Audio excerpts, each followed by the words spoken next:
Hola, ¿qué tal? Mi nombre es Tomás y mi apellido es Renier.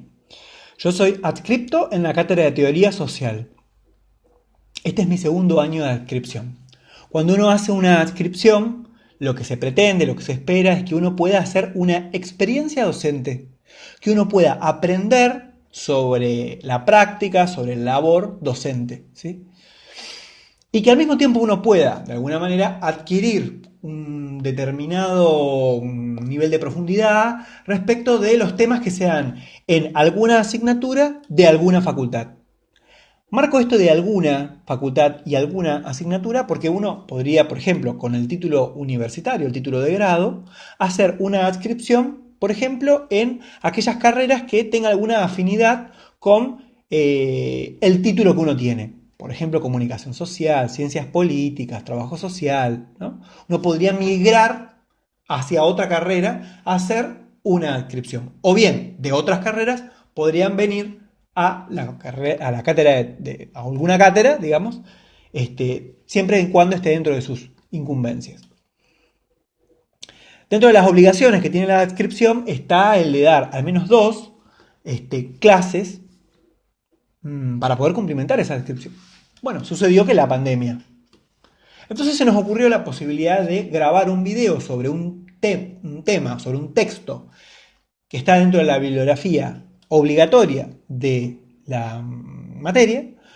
Entonces, de alguna manera, que esa lectura se transforme, se vuelva un poco más amena, que de por sí ya el texto es bastante claro y es de fácil lectura, digamos, y al mismo tiempo que yo pudiese dar esa clase que tengo que dar para poder acreditar. Cuando uno graba un video, siempre está eso que en la clase, la vida real, por decirlo de alguna manera, que es el fallido, el equívoco, que bueno, no necesariamente queda registrado. Acá vamos a hacer lo posible porque eso no suceda, y si no, tenemos la magia del cine que nos va a ayudar a hacer algún corte. Nosotros vamos a trabajar sobre el capítulo 5 de Japicracia, ¿sí? Es ese libro que está escrito por Eva Iluz y Edgar Cabanas. Edgar Cabanas ya está dentro de, digamos, ustedes tienen otro texto de este autor, en un libro que también compila Eva Iluz, ¿no? Que se llama Ciudadanos. En particular nosotros vamos a trabajar el capítulo 5 de un libro que tiene 5 capítulos y una conclusión, ¿no? Y vamos a intentar, en una primera parte de la clase, contextualizar, poner el marco en el cual se inscribe este capítulo, que se llama, bueno, el subtítulo del libro se llama Japicracia, cómo la ciencia y la industria de la felicidad controlan nuestras vidas. Es un subtítulo muy sugerente, ¿no?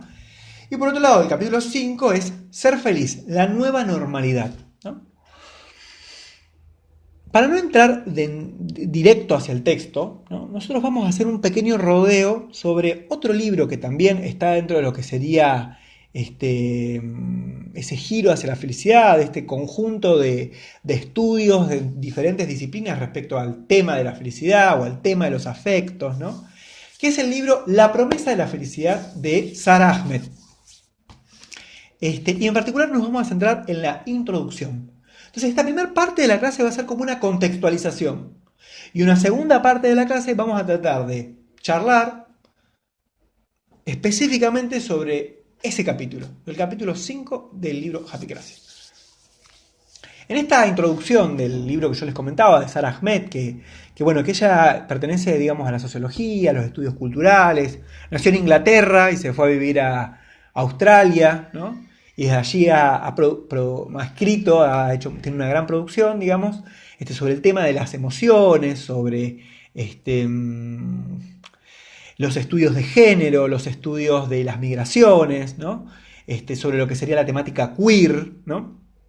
En este libro, La promesa de la felicidad, ella parte de algo bueno, que para nosotros es muy cotidiano, ¿no? La idea de que, bueno, la felicidad parece ser como aquello a lo cual nosotros dirigimos nuestra vida.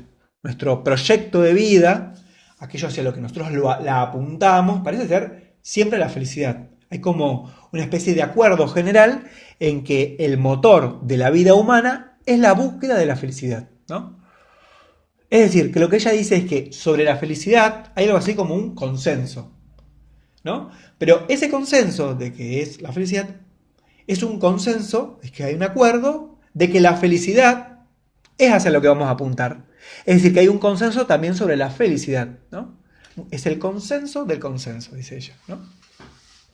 Ahora, es una cosa curiosa, ya habla de una contradicción, citando ahí a Kant y demás. Si yo les preguntase a cada uno de ustedes, espectadores, compañeros, imaginarios que están del otro lado, ¿qué entienden ustedes por felicidad o qué es la felicidad para cada uno de ustedes? Posiblemente las respuestas que me darían serían muy variadas, podrían no coincidir. Incluso más de uno de ustedes podría decirme que no sabe qué es la felicidad, ¿no? Porque justamente la felicidad funciona en tanto que un anhelo, que una expectativa, ¿no? Entonces, Sarah Ahmed se pregunta, bueno, pero ¿qué implica pensar a la felicidad como un proyecto, como un anhelo, como un camino, ¿no? Como un propósito, que es algo que, ¿por qué lo pensamos de esta manera? Y si ustedes van al capítulo 5 del libro de Bailuz, ella también hace una pregunta similar en relación a esa pareja que está conversando al principio del capítulo respecto a, bueno, que el propósito de alguien sea ser más feliz, mejorar, ¿no? Entonces, Sarah Ahmed dice, bueno, en realidad deberíamos correr el eje respecto de la pregunta de qué es la felicidad, sino más bien nos podemos situar en otra instancia y preguntarnos, bueno, pero ¿para qué sirve la felicidad? ¿Cuál es la función que tiene la felicidad? ¿No? ¿Qué se busca mediante la felicidad? Bueno, ella iba a decir que en diferentes happiness studies, los estudios sobre la felicidad, ella va a entender ahí como que la felicidad aparece así como una técnica para vivir bien, ¿no? Y que nosotros anhelamos relacionarnos con ella, ¿no? O sea, relacionarnos con todos los objetos que están alrededor de la felicidad. Ella da el ejemplo, por ejemplo, del matrimonio, que es, según estos happiness studies, es como uno de los indicadores de la felicidad, ¿no? Un matrimonio feliz, ¿no? Cada uno de ustedes podrá, no sé, la adquisición de un determinado objeto. Nosotros buscamos relacionarnos con eso que supuestamente da la felicidad, ¿no? ¿Por qué? Porque detrás de eso, ese supuesto, está la promesa de que seremos más felices. Si nosotros hacemos determinadas cosas, atrás de esto estará la felicidad, ¿no? Y queremos que por hacer determinadas cosas, que supuestamente dan felicidad, se nos asocie con la felicidad, se nos relacione con la felicidad, ¿no? O sea que es un concepto relacional. La felicidad está relacionada a determinados objetos, nosotros nos relacionamos con determinados objetos, esperando relacionarnos con la felicidad o que se nos relacione con la felicidad, ¿sí? Bueno, lo que va a decir Sarah Ahmed es que la felicidad también está, de alguna manera, funciona como una forma de justificar la opresión, ¿no? Ya habla en este capítulo en este libro, digamos, de el ama de casa feliz, el esclavo feliz, ¿no? La idea de que, digamos, las parejas heterosexuales son el ideal de felicidad, ¿no? Ella se hace la pregunta, bueno, ¿es posible imaginar la felicidad de alguien que entra dentro de lo que sería lo queer? ¿No? Nos cuesta imaginarlo. Bueno, entonces ella habla de que en este momento estamos en lo que sería como un giro hacia la felicidad, ¿no?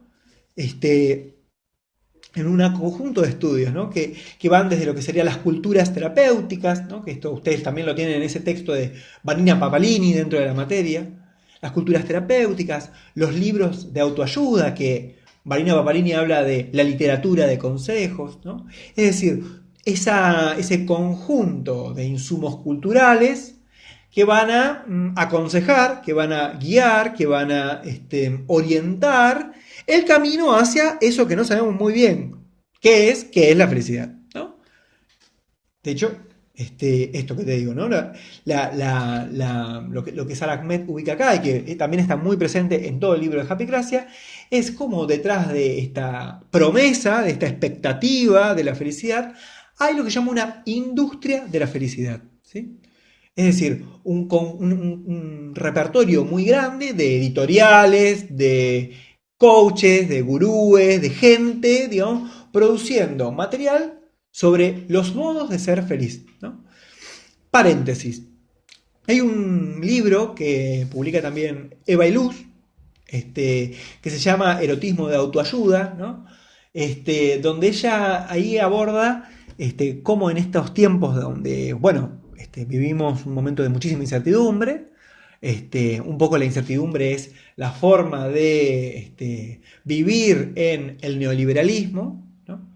Bueno, no sabemos muy bien tampoco cómo desarrollar una sexualidad plena, ¿no? ¿Qué es tener una pareja cuya sexualidad sea satisfactoria, que haya satisfacción? Bueno, lo que ella estudia ahí en este libro, Erotismo de autoayuda, es cómo se vende el libro 50 sombras de Grey, ¿no? O sea, ese libro que al mismo tiempo que es una novela, también te está enseñando cómo deberías, como una pareja, como una mujer, ella dice de los sectores medios, debería posicionarse ante la pareja para tener una sexualidad plena. Y es interesante este punto de encuentro entre este ejemplo que doy yo y el capítulo que tienen ustedes, porque en ambos ella dice la cantidad de copias que se han sacado. En el libro de El erotismo de autoayuda, que vamos a sacar el ayuda de memoria, la cantidad es exorbitante, o sea, superó Harry Potter, son como, a ver, te voy a decir.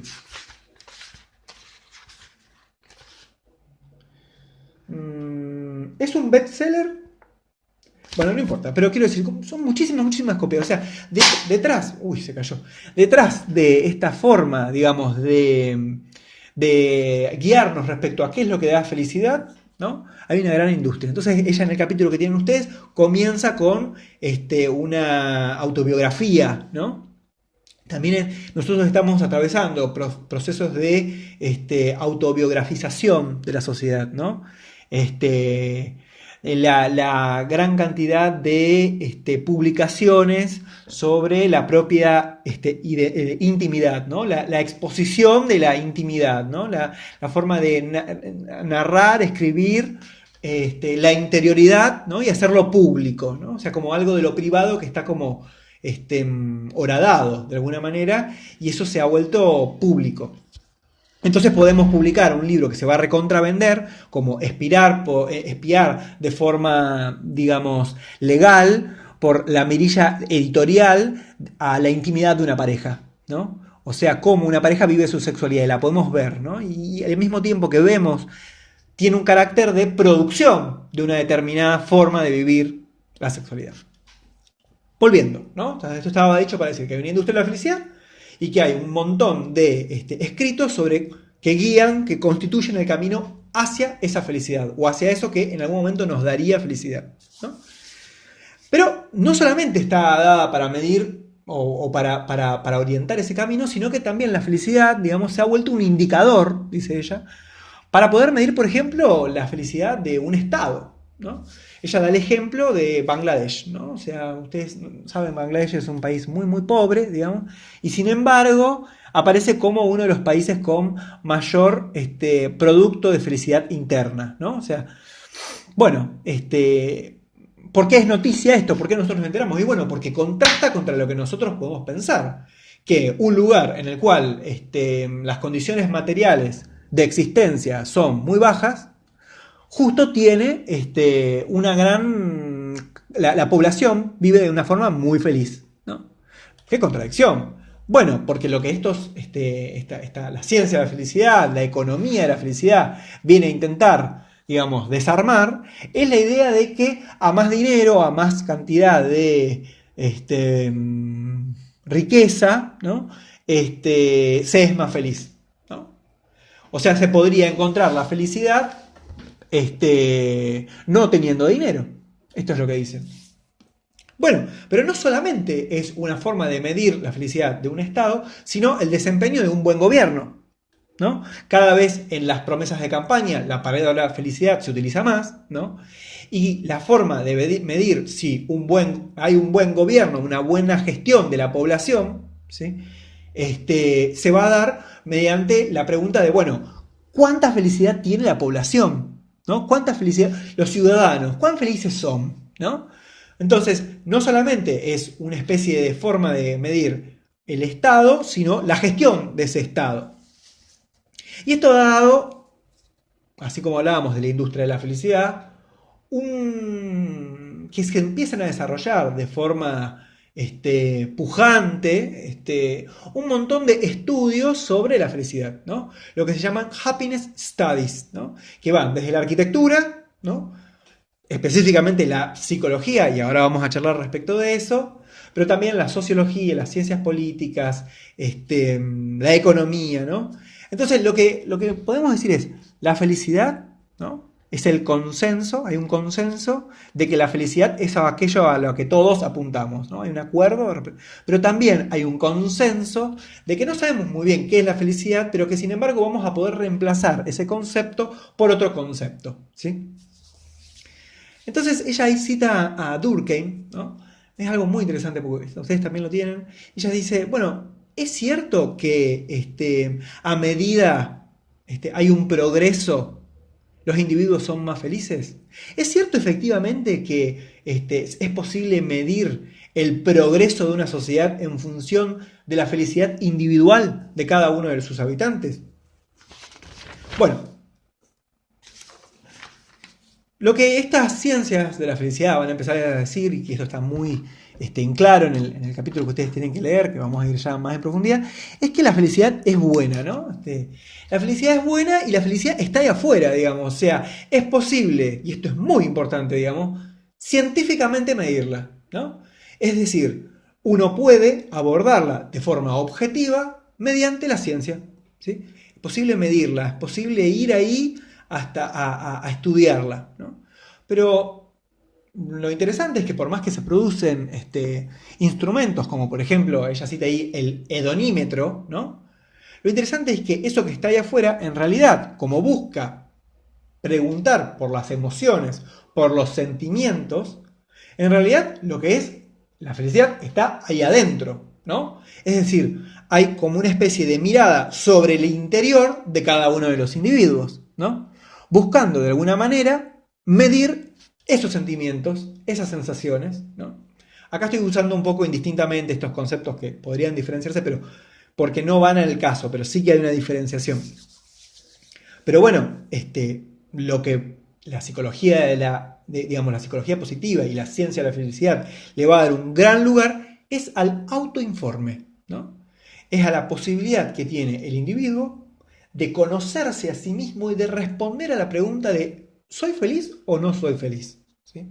Es decir, los sentimientos, las emociones son transparentes al individuo que se lo pregunta. Y esto es algo que también va a estar en el capítulo de Eva y Luz, digamos, la idea de que uno puede de manera clara y distinta, ¿no? Como diría Descartes, saber qué es lo que le pasa, si uno está bien, si uno está mal, y en función de eso, decir si es feliz o no. Ahora, lo que debe decir Sara Ahmed es que, bueno, que en realidad esa pregunta no es neutral, ¿no? Porque en general la respuesta que uno va a dar, por ejemplo, puede estar inducida. Y ella ahí da el ejemplo de que se hizo un estudio en el cual a muchas personas le preguntaban si eran felices luego de haberle hablado de cosas negativas. Esas personas luego terminaban diciendo que no eran felices. Pero a muchas personas se les hizo la pregunta de si eran felices, luego de haberle preguntado, de haber hablado de temas positivos, por decirlo de alguna manera. Y tendieron a decir esas personas que eran más felices. Y además se le pide a la persona que evalúe su bienestar en función, o sea, desconociendo sus condiciones materiales de existencia. Y al mismo tiempo es una pregunta cuya respuesta va a estar altamente influenciada por los ideales sociales de cómo debe ser feliz o cuánto me falta a mí para ser feliz. Y acordémonos que en el capítulo de Eva y Luz ustedes van a ver que la felicidad empieza a ser entendida como algo que hay que buscar un más, un plus de felicidad, ser más felices, mejorar, ¿no? Entonces, la psicología de la felicidad, digamos, se plantea, y esto también lo vamos a empezar a ver con el texto de Bailu, se plantea como una forma de corregir algo que la psicología, según estos estudios, han hecho mal, que es problematizar o tematizar la salud, ¿no? El bienestar, mediante la ansiedad, la depresión, ¿no? Lo que llaman los estados negativos, ¿no? O sea que la psicología positiva viene a ocupar un lugar de crítica hacia la propia disciplina de la psicología. Y entonces lo que se propone la ciencia de la felicidad es explicar, digamos, las causas de la felicidad, ¿no? Mediante aquello que considera que es felicidad, ¿no? Es decir, pretende encontrar la felicidad en aquello que da felicidad, ¿no? Entonces, la pregunta que podríamos hacer es, bueno, ¿quién no querría ser más feliz? ¿O quién no querría hacer que los otros sean más felices? El problema está que vos a priori consideres, ¿no?, que sabés qué es lo que va a producir la felicidad en cada uno de los sujetos, ¿sí? Y que consideres que para tener esa felicidad, los sujetos tengan que hacer eso mismo o deben apuntar a eso mismo que les da felicidad, ¿sí? Es decir, que vos conozcas de antemano qué es lo que va a contribuir a mejorar la vida de cada una de las personas. Cuando nosotros hablábamos de que la felicidad, ¿no?, es algo que no podemos definir de forma clara y distinta, ¿no? ¿Qué es lo que produce felicidad? Entonces, en el mismo tiempo en que vos decís que la felicidad se encuentra en una determinada manera, en un determinado lugar, perdón, en una determinada forma de vida, estás produciendo esa forma de vida, la estás creando, ¿no? Estás fomentando determinados modos de vivir, ¿no? Estás guionando hábitos de vida, formas de vida. Estás diciendo, estos son buenos, estos te van a llevar a la felicidad, estas formas de vida, y estos no, ¿no? ¿Me explico? Es decir, estás normalizando un camino. Estás diciendo, esta es la senda para ser feliz. Y en la producción de esa senda hay otros caminos que están quedando por fuera. Otras formas de vida, por eso ella dice que la felicidad justifica la opresión. Otras formas de vida que quedan por fuera, ¿sí? Es decir, la misma cosa que yo intento alcanzar es esa cosa que me va a permitir alcanzarla, ¿no? Y lo que le va a tocar, y esto es muy importante, digamos, es a ese conjunto de emociones, de sentimientos que están considerados como positivos, la fuerza por tener que luchar por eso que es negativo, ¿no? O sea, la tristeza, el desgano, ¿no? Bueno, todo eso, digamos, que podríamos decir, está considerada como emociones negativas, ¿no?, debe ser superado, o sea, no debe ser solamente, y esto lo vamos a ver en el texto, una suma cero, un empate entre lo negativo y lo positivo, sino que debe haber un más de lo positivo. Es decir, querer ser feliz es buscar mejorar, es buscar ese plus, un poco más, ¿no? Y hay algo más que se va a dar. Cuando uno es feliz, según estos planteos,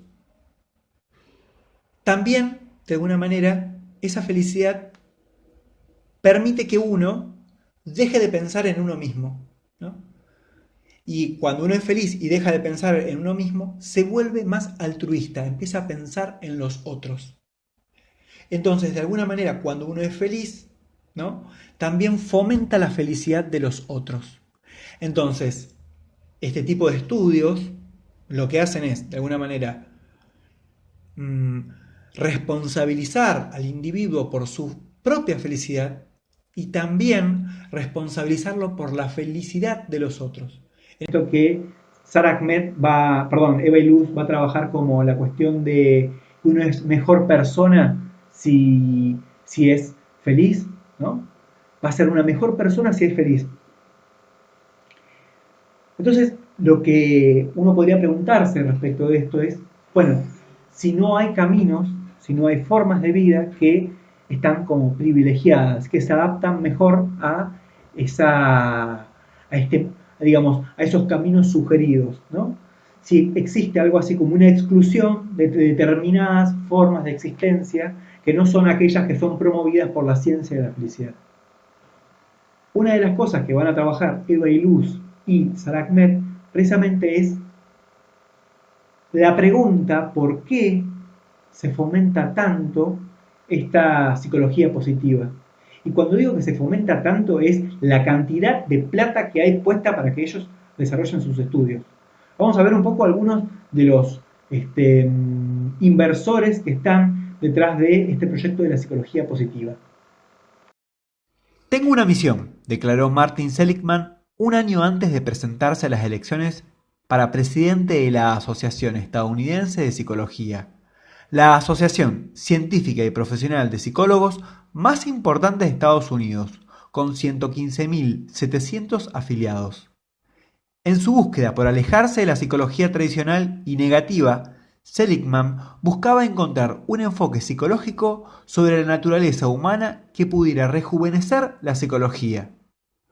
Tomando afirmaciones y conceptos evolucionistas y de la neurociencia, de filosofía de aquí y de allá, la psicología positiva parecía ser, en un principio, una propuesta ecléctica e imprecisa, mucho más que un proyecto científico sólido y propio.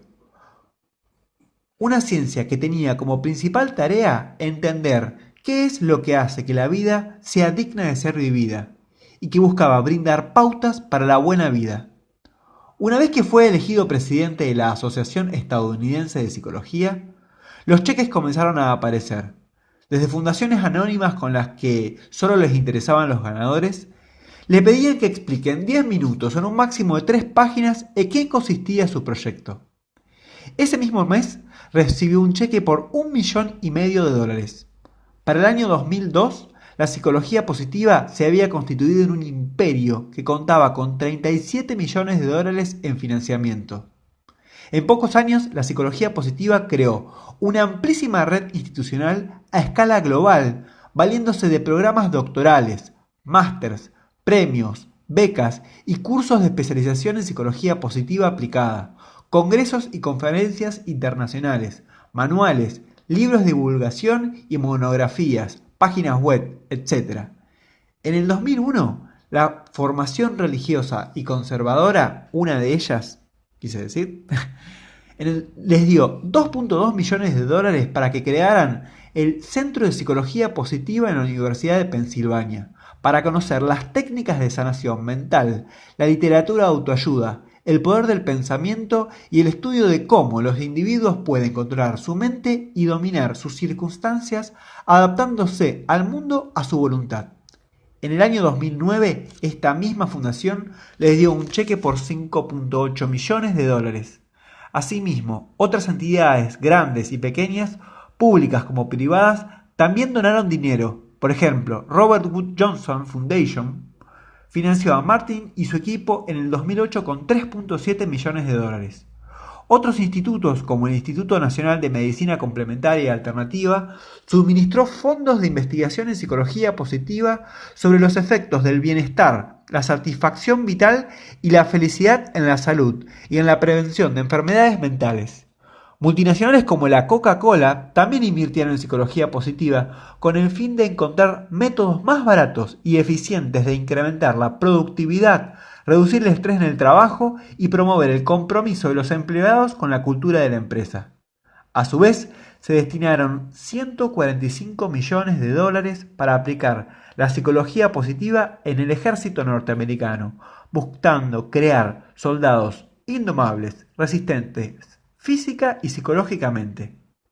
Sin embargo, las donaciones y los Sin embargo, esto no se limitaba a Estados Unidos. Un número creciente de entidades públicas y privadas en Europa, Asia e incluso China, los Emiratos Árabes y la India habían invertido millones de dólares en este proyecto. En pocos años se había conseguido una enorme financiación pública y privada para el estudio científico de la felicidad, la salud mental positiva y la prevención de enfermedades mentales. Vamos a tratar de trabajar sobre el quinto y último capítulo del libro de Japicracia, que ya veníamos mencionando algunas cuestiones, pero ahora vamos a tratar de ir lo más cercano al texto posible. Como ustedes habrán podido ver, este capítulo comienza con una especie de diálogo entre una mujer y su pareja, y entre esa misma mujer y un desconocido. En el diálogo lo que uno puede ver es que esta mujer se siente un poco incomprendida, tanto por su pareja como por este desconocido, cuando ella les plantea que su proyecto, ¿no?, es mejorar, es ser más feliz. Y luego de encontrar esta falta de comprensión de los otros, ella dice, bueno, de cualquier forma, esto está en mis manos y yo lo voy a llevar adelante y con esto voy a ser mejor persona. Este diálogo que está en este libro que nosotros ya habíamos mencionado, que tuvo un montón de ventas, que fue súper popular, que bueno, que el New York Times estuvo como 99 semanas ocupando el primer puesto, digamos, en una escala, digamos, de venta de libros. De este diálogo, los autores Eva Iluz y Edgar Cabanas dicen, bueno, se puede extraer de aquí algunas consecuencias o algunos disparadores con los cuales comenzar el capítulo. Por un lado, ellos dicen, mirá qué loco cómo esta persona está pensando su felicidad en términos de proyecto de vida, de aquello hacia lo cual dirigir la existencia, ¿no? Que nosotros ya habíamos estado preguntando, ¿qué implica esta manera de comprender la vida como el camino hacia la felicidad o la promesa de la felicidad? Bueno, una de las cosas que se da es que la felicidad pasa a ser un elemento mediante lo cual juzgar la propia biografía. Es decir, es un indicador de si durante la vida se ha tenido éxito o se ha tenido fracaso, ¿no? O sea, la felicidad es aquello que permite evaluar la propia vida. Dice, bueno, y también esta idea de que la felicidad es algo netamente individual. Digo, que mediante un conjunto de operaciones sobre el sí mismo, ¿sí?, mediante un proceso de transformación personal, es posible arribar a la felicidad.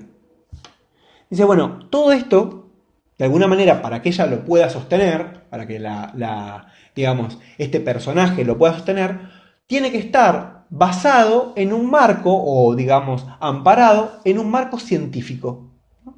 Es decir, tiene que estar respaldado por la ciencia. Con lo cual, la felicidad pasa a ser un concepto objetivo, medible, cuantificable, ¿no? Y entonces, sus acciones tienen como respaldo a la ciencia, un saber, algo que es verdadero. Y otra cosa que ellos extraen acá es la idea de que la felicidad, cuando ella dice que va a ser mejor persona, ¿no?, es decir, la felicidad ligada a la bondad, bueno, de esto se puede ver que hay una estrecha relación entre felicidad y moral, ¿no? Una buena persona es una persona feliz, una mala persona es una persona infeliz. Hacer el bien es ser feliz, ¿no? Y ya habíamos charlado antes que hay una noción un poco altruista de llegar a la felicidad, en la cual, si yo tengo bienestar, me dejo de preocupar en mí mismo y me empiezo a preocupar en los otros, o por los otros, ¿no? Bueno, respecto de esta situación, de este análisis, digamos, los autores dicen, bueno, estos libros de autoayuda tan vendidos, ¿no?, esta literatura de consejos, los programas de televisión que hablan de la superación, las películas que tienen estas historias de vida, pasaron a ser algo cotidiano, ¿no? O sea, están dentro del día a día de cada una de nuestras vidas, ¿no? Es algo que está como de ordinario, dicen ellos, ¿no?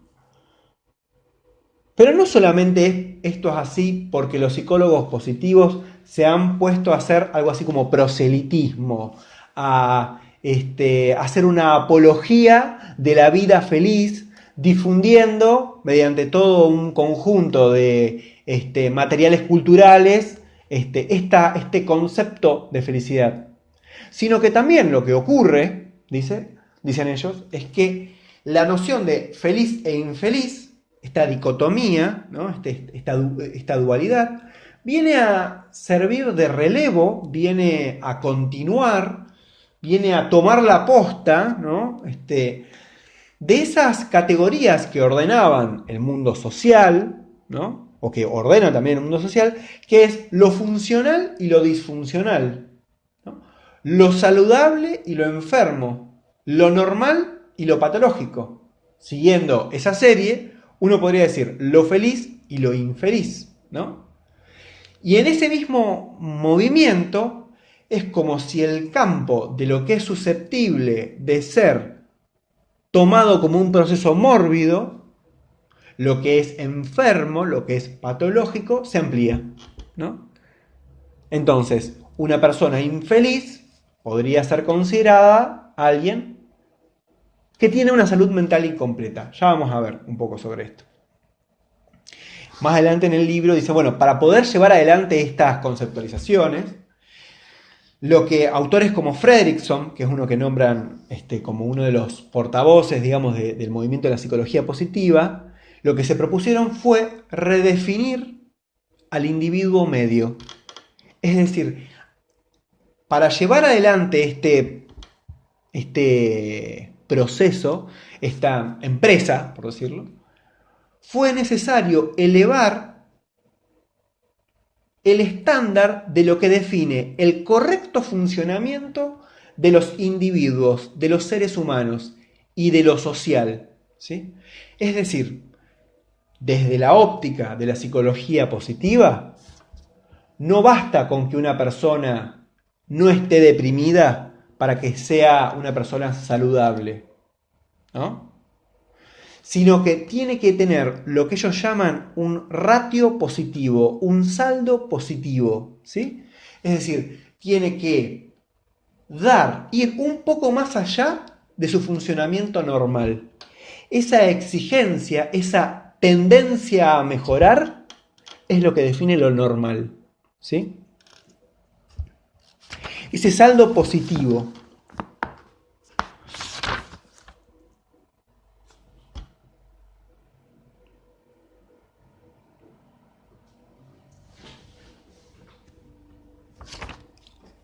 En definitiva, lo que vienen a marcar acá los autores es que esta nueva forma de pensar el correcto o el funcionamiento más adaptativo de lo humano, ¿no? de lo que sería disfuncional, bueno, viene a traer un nuevo eje complementario a la noción de salud, ¿no? Donde se hace una separación entre la salud mental completa de la salud mental incompleta, ¿sí? Alguien que no se siente mal, pero que no está llevando adelante su florecimiento, su maximización de su potencial, el desarrollo pleno de su personalidad, no estaría teniendo una salud mental completa. Y bueno, ahí dentro de este mismo apartado,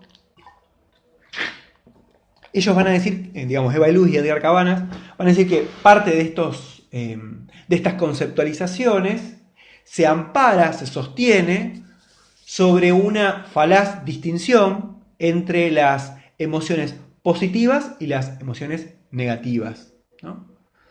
Las emociones negativas están ligadas al pesimista, ¿no? A lo que Sara Ahmed diría el aguafiestas, ¿no? Y que en última instancia es un fracasado, porque las emociones negativas no sirven para nada. Es decir, esas emociones positivas, ¿no? Que ellos serían las que permitirían que los sujetos se adapten de mejor manera en el ambiente. Y ahí ellos citan un ejemplo, digamos, que habla del efecto de ampliación y el efecto de construcción, ¿no?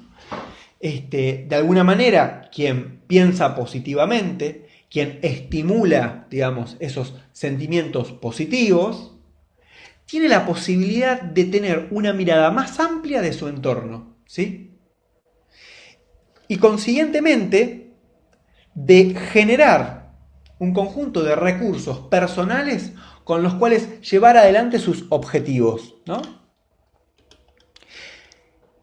Y de todo esto lo que van a decir, digamos, es que las emociones negativas no tienen ningún sentido, no sirven para nada, ¿no? ¿Por qué? Porque las emociones positivas son buenas en sí mismas y las negativas son malas en sí mismas. Las negativas, las emociones negativas, habrían sido aquellas que durante el proceso de evolución y de selección natural habrían permitido la supervivencia de la especie. Pero las emociones positivas serían aquellas que, de alguna manera, permiten el desarrollo pleno de las capacidades personales. ¿Cuál es el papel de la psicología positiva en todo esto?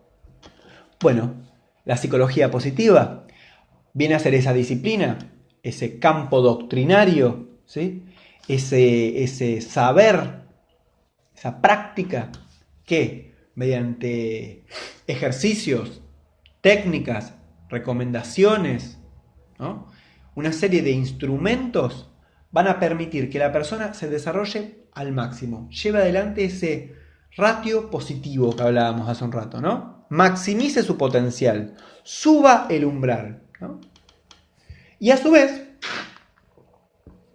en ese mismo gesto, le van a dar a las emociones positivas la responsabilidad por contrarrestar los efectos perjudiciales de las emociones negativas. Según estos autores, las emociones negativas, el pesimismo, está ligado, por ejemplo, a enfermedades cardíacas, ¿no? A todo lo que tenga que ver con la morbilidad del cuerpo, incluso la depresión, ¿no? Bueno, mediante lo que sería como el efecto de anulación, ¿no? Las emociones positivas van a, digamos, servir como un antídoto frente a los efectos nocivos de las emociones negativas. Y de esto es lo que se va a desprender una categoría que tal vez ustedes hayan escuchado, que no es estrictamente de la psicología positiva, porque sus desarrollos son anteriores, pero que es la idea de la resiliencia, ¿sí? La resiliencia como aquella capacidad de sobreponerse a lo negativo. Vamos a hablar un poco más de esto, ¿no? Nosotros habíamos dicho que una de las características de estos planteos es la posibilidad de medir. Bueno, en el capítulo se ejemplifica y se explicita bien, ¿no? Que los psicólogos positivos hacen un gran esfuerzo por hacer un uso de las ecuaciones diferenciales mediante las cuales poder utilizar el álgebra, utilizar el número para demostrar qué es ese saldo positivo, ¿no?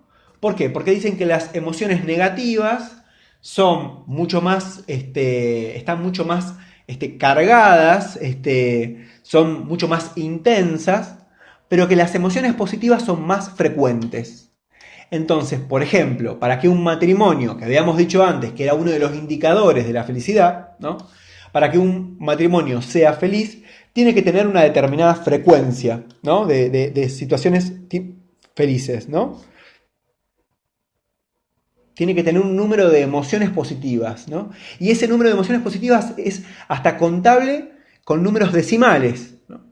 Bueno, esta forma de medir, de hacer un uso de las ecuaciones, y de considerar lo que es beneficioso de lo que no es beneficioso, en el capítulo que ustedes tienen es contrastado por otros estudios que de alguna manera dicen, son críticos ante estas formas de lectura, ¿no? Sin embargo, lo interesante es que a pesar de que los propios creadores del instrumento admiten que el instrumento no tenía un basamento claro, de que los resultados, de que los medios para llegar a un determinado resultado eran equívocos, ¿no? Eran incorrectos, aún así que los resultados no se anulan. Es decir, no importa que el instrumento con el cual medimos, sin embargo, funciona, dicen ellos. Y esta noción la van a sostener y la van a difundir, digamos, ¿no? Es decir, se amparan sobre la ciencia, pero los procedimientos científicos mediante los cuales llegan a un resultado son falaces, son incorrectos, corresponden a marcos epistemológicos que son deficitarios, ¿no? Y sin embargo, funcionan. Esto es en este capítulo de Edgar Cabanas y Eva Illouz, ¿no? Pero a su vez en otra serie de publicaciones lo que van a intentar también demostrar es que esa distinción entre las emociones positivas y las emociones negativas es falaz también, ¿no? De hecho hay un capítulo, una parte llamada una distinción falaz. En principio lo que van a decir los autores es que esa distinción es reduccionista, porque lo que se considera emociones, en realidad son complejos emocionales, dicen ellos, entrelazados con un montón de circunstancias y de acontecimientos que están vinculados a lo histórico, lo político, ¿no? Lo cultural. Ellos dicen, van desde las percepciones corporales y sensoriales, las apreciaciones subjetivas, o sea, la conciencia, la evaluación que un individuo hace de un fenómeno, los comportamientos interpersonales, ¿no? Los valores y las connotaciones que sean compartidas en una cultura, las estructuras sociales, las normas, ¿no? Sin embargo, si uno dice, bueno, esto es bueno y esto es malo, y por lo tanto, perdón, esto es positivo, esto es negativo, y por lo tanto es bueno y es malo, hay algo de esa dimensión de la complejidad que se pierde, ¿no?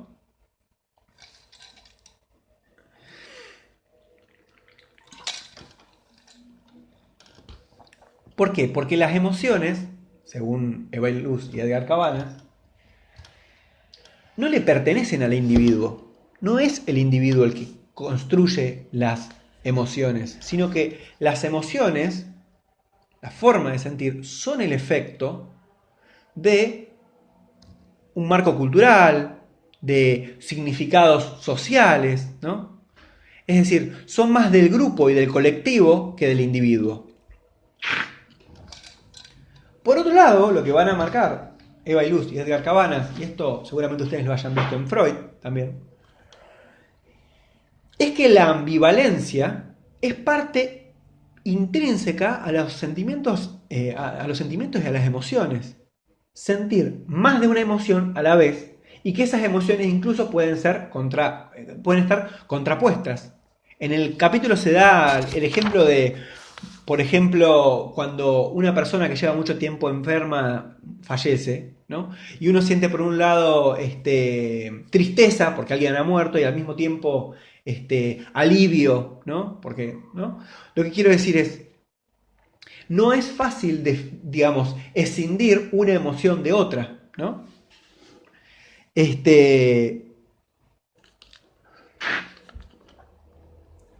Se puede tener varias sensaciones y varias emociones al mismo tiempo. Y al mismo tiempo, digamos, pensar que las emociones positivas producen efectos positivos y las emociones negativas producen efectos negativos, es de alguna manera descartar un conjunto de sentimientos y de emociones que están muy ligados a los procesos de transformación social, a digamos, a las posibilidades de cambiar determinadas circunstancias, ¿no? Acá él da, en el capítulo dan ejemplos, digamos, de cómo las emociones o la percepción respecto de las emociones fue cambiando históricamente, qué lugar tuvo, por ejemplo, el resentimiento en 1960 para las transformaciones feministas, da el ejemplo de un Hochschild acá, ¿no? O el papel del odio en los procesos de transformación social, ¿no? Bueno, dejo este meme acá para pedir permiso sobre la toma de la Bastilla, ¿no? Es decir, una de las cosas que van a sostener los psicólogos de la psicología positiva es que lo importante es ser optimista y lo importante es ser positivo, aun cuando haya cierta pérdida de realidad, ¿no? Es decir, es mejor cómo se siente uno que lo que efectivamente está sucediendo ahí afuera. Entonces lo que se impugna en este capítulo, ¿no?, es la posibilidad de hacer un juicio a priori sobre si una emoción es funcional o es disfuncional, ¿no?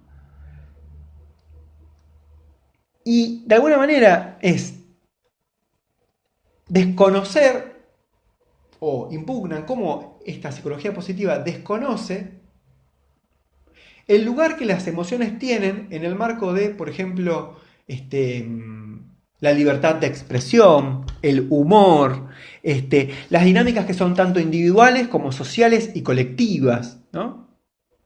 E impugnan la idea de que haya que descartar un conjunto de emociones por el simple hecho de que no sean alegres, no sean felices, ¿sí?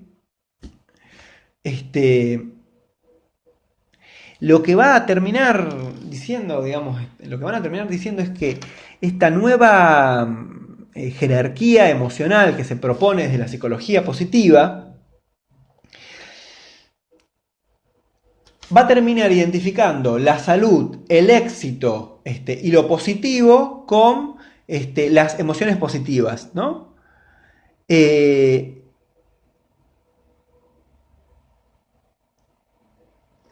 Y al mismo tiempo va a terminar en ese intento por cambiar la forma en que la psicología tradicional pensaba lo positivo y lo negativo, ¿no?, va a terminar ampliando aquello que es patologizable, en el sentido en el cual si alguien no se siente bien, si alguien no prospera, no triunfa, es porque algo, y entre paréntesis podemos decir malo, le pasa, ¿sí? Es decir, que hay algo en el propio sujeto, ¿no?, que lo lleva a su frustración.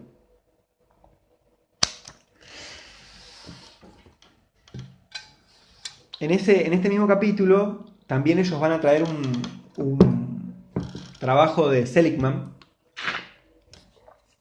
que está bajo el apartado Ser resiliente y no te preocupes, que para Eva Illouz y Edgar Cabanas podría haber sido muy potente, que es el de la indefensión aprendida. Según estos autores, ese concepto podría haber sido útil para pensar esos procesos en los cuales, por ejemplo, ante situaciones de vulneración y de coerción de instituciones o de empresas,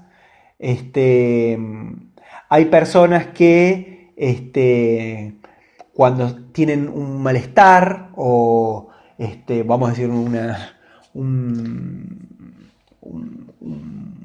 una situación de indignación frente a ese conflicto, de alguna manera se transforma su sentimiento por la apatía, por el no hacer, por la inhibición, ¿sí? Es decir, ¿cómo, digamos, es posible transformar eso que permitiría cambiar una situación en algo que sostiene la opresión, ¿no? Algo que perpetúa una situación de vulnerabilidad. Bueno, lo que ellos resaltan es que este concepto Seligman no lo utilizó en esos términos, sino que le dio más bien una vuelta darwiniana, naturalista, ¿no? Y que lo lleva a poder pensar el concepto de resiliencia. Según Seligman, este concepto, el de indefensión aprendida, sería aquel que allí donde una persona estuviera ante una adversidad, pasando un mal momento, en una situación de crisis, ¿no? Podría sobreponerse, salir adelante, ¿no? Triunfar, por decirlo, y de esa crisis, de esa situación de tensión, haber aprendido, ¿no? Haber salido ganando algo, ¿no? Es como, acá los autores dicen, bueno, es como lo que no te mata te hace más fuerte, ¿no? Como una reversión de esa noción. Y acá van a dar un ejemplo, y esto es muy interesante también porque la psicología positiva se ubicó fuertemente en el ámbito laboral. Dicen, bueno, dan dos ejemplos de dos tipos, ¿no? Que a uno le fue bien y a uno le fue mal, ante dos situaciones adversas, ¿no? Pero esas situaciones adversas no dependían de cada uno de los individuos, sino que la economía estaba en crisis, ¿no? Que había, qué sé yo, los habían echado del trabajo, habían pasado situaciones externas que habían condicionado su vida, ¿no? Entonces, la psicología positiva aparecería allí como ese saber que te permitiría sobreponerte ante esa situación. Pero a su vez sería ese saber que permitiría distinguir entre estos dos personajes, el que fracasa y el que triunfa, ¿no? Este concepto, lo interesante es que Seligman lo trata de vender no solamente como algo que va a producir mayor éxito individual, sino como algo que también, y esto está muy presente en algunas notas que ahora vamos a ver, que vamos a poner, está muy presente en la idea de reducir presupuesto, reducir reducciones económicas, ¿no? Allí donde una persona que ha tenido, por ejemplo, un trauma por una guerra, y que por eso cobra una pensión, o que ha tenido alguna situación de desempleo y que, bueno, por eso necesita algún seguro de desempleo. Bueno,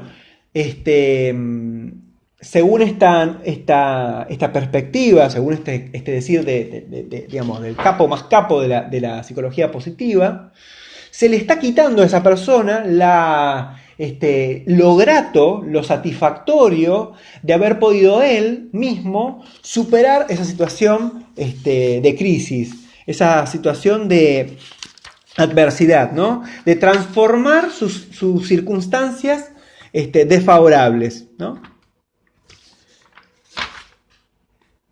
Bueno, como habíamos charlado, esto se ve un montón en todo lo que tiene que ver con el relato de experiencias, ¿no? O sea, una forma digamos, de instrumentalizar estas técnicas tiene que ver con los testimonios, con el narrar cómo alguien salió de una situación que era muy, muy garrón, ¿no? Y logró una proeza y aprendió de eso que le pasaba, ¿no? Y en función de eso da una charla TED, por darte un ejemplo, ¿no? Digamos, tiene una moraleja, ¿bien? Entonces, esa épica de cómo se supera una tragedia, del crecimiento ante la adversidad, Seligman va a proponer la noción de crecimiento postraumático. Este crecimiento postraumático viene a ser como una categoría que releva o que viene a completar la idea de la resiliencia, ¿no? El crecimiento postraumático. Aquellas personas que superan y que experimentan un crecimiento espiritual, ¿no? Que aprecian más su propia vida y que a su vez tienen un sentimiento de autenticidad y crecimiento personal.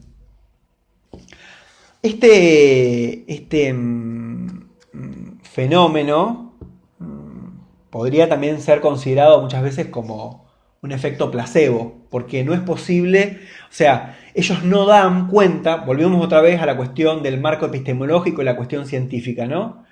No hay datos comprobables de que este crecimiento personal postraumático, crecimiento postraumático efectivamente funcione, ¿no? Sin embargo, Seligman, y esto ya lo vimos hace un momento en la cuestión de, de los soldados y el presupuesto que había adquirido, él lo vende hacia, por ejemplo, los heridos de guerra, pero también a las personas que han tenido cáncer, que han tenido algún tipo de enfermedad, ¿no? Como una forma de sobresalir, ¿no? O sea, volvemos otra vez a lo mismo. O sea, lo normal se eleva, ¿no? Ahora hay que esforzarse, ¿sí? Y la psicología positiva viene a dar esas herramientas con las cuales poder elevar ese estándar. A todo esto, como decíamos, hay un montón de plata de por medio. Bueno, en el mismo capítulo, Edgar Luz y Edgar... bueno, Eva y Luz. Pasa que cuando uno graba, yo ya lo voy grabando varias veces esto. Entonces, esto ya lo dije varias veces. Eva y Luz y Edgar Cabanas,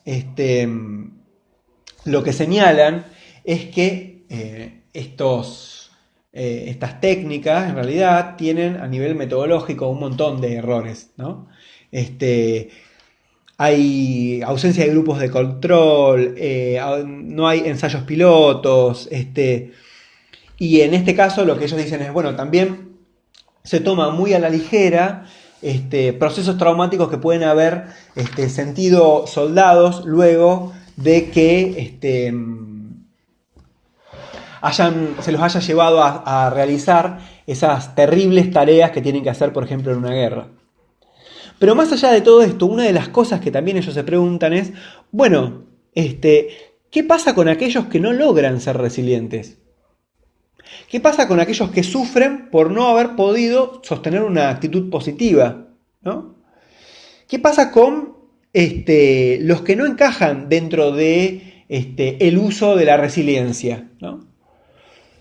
Para ir al último apartado, que es el problema del sufrimiento, ¿no?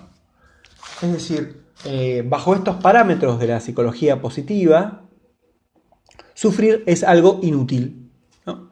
Sufrir es la consecuencia de no esforzarse por cambiar la propia situación, ¿no? Uno siempre puede elegir estar mejor. Es una cuestión de perspectiva. Y ahí dan en el capítulo los ejemplos, ¿no? De películas como La vida es bella, un personaje de Voltaire, de Poliana, de Porter y Guido, ¿no? Que los tenemos acá. En el punto en el cual lo que dicen es, bueno, allí donde por ejemplo estés en un campo de concentración, allí donde te esté pasando la peor de todas, bueno, que vos sufras, ¿no? En realidad es una elección. Con lo cual, por un lado, la persona que está en esa situación tiene que vérsela ya con el garrón de estar en una crisis, pero a su vez con la culpa de no poder sobreponerse ante esa situación de adversidad, ¿no? Y de alguna manera, todo este saber de la psicología positiva legitima ese discurso, ¿no? Que termina siendo muy condenatorio para aquel que no logra superarse, para aquel que no logra salir de esa situación. Si alguien no sale de esa situación, es porque no sabe que existe una psicología positiva que da técnicas para poder salir digamos, de una situación de crisis. O porque, por una cuestión de actitud, ¿no? Esto se resume como el tema de Fito Páez, por una cuestión de actitud, no cambia su posición frente a la vida. Y en ese sentido, lo que dicen los autores como estos autores de Japicracia, es que uno de los campos de adversidad con los cuales disputan y tienen una gran, se muestran beligerantes, son todos estos otros planteos, como por ejemplo los que se ven en esta materia, Durkheim, Marx, ¿no? Específicamente están nombrados estos autores, que tienen, Freud, ¿no? Que, digamos, tienden a intentar pensar, digamos, los problemas individuales muchas veces como el efecto de problemas sociales, ¿no? De alguna manera lo que dicen estas autoras es que la felicidad se convierte en una actitud tiránica que juzga a todos como los únicos responsables de su impotencia, ¿no? El fracaso es el efecto de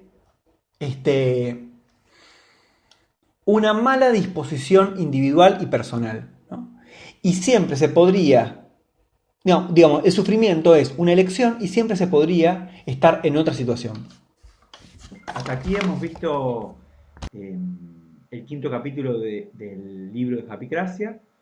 Esto fue un acompañamiento a esa lectura y bueno, no dejen de ir a los espacios de consulta y a hacer las preguntas que tengan que hacerle a los docentes de la materia. Les agradezco por haber visto el video hasta acá y les dejo un pequeño video de una entrevista que le hacen a Seligman respecto a el tema del COVID, que es útil para pensar, bueno, cómo él da por asumido que es imposible cambiar digamos, las condiciones de vida y lo que queda por hacer es cambiarse a uno mismo, ¿no? Bueno, saludos. And unlimited, the chance of changing it by the context, by real context? Well, you and I don't have much control over the real world here. Mm-hmm. So we don't have much, there's not much that you or I can do about unemployment and reemployment. And by the way, Argentina and the United States, in spite of economic differences, are both doing quite poorly in COVID. Yes. So I don't think the United States is a pretty picture at all. Mm-hmm. So I think we're facing a very similar situation to Argentina. But what we can control is the way we think about our lives. Mm-hmm. And what positive psychology tells us, everything else being equal, the things we can't control, like unemployment, we can control, and we can argue against in our mind the most pessimistic interpretations of COVID on our future. Because we know that people who make the most pessimistic interpretations are the people who are going to be more depressed, more anxious, and less likely to recover when COVID goes. Mm-hmm. So in general, people who are in bad situations like COVID, there's good evidence that when they learn disputation of their most pessimistic thoughts, have lower depression and lower anxiety and recover faster. COVID is a bad thing, but it's not particularly worse than unemployment or being rejected by someone you love. And it's those situations that are well documented, that pessimistic people who go through bad events are brittle, they collapse and they don't recover. Mm-hmm. Optimistic and hopeful people are the people who do recover, and one can learn optimism. Mm-hmm.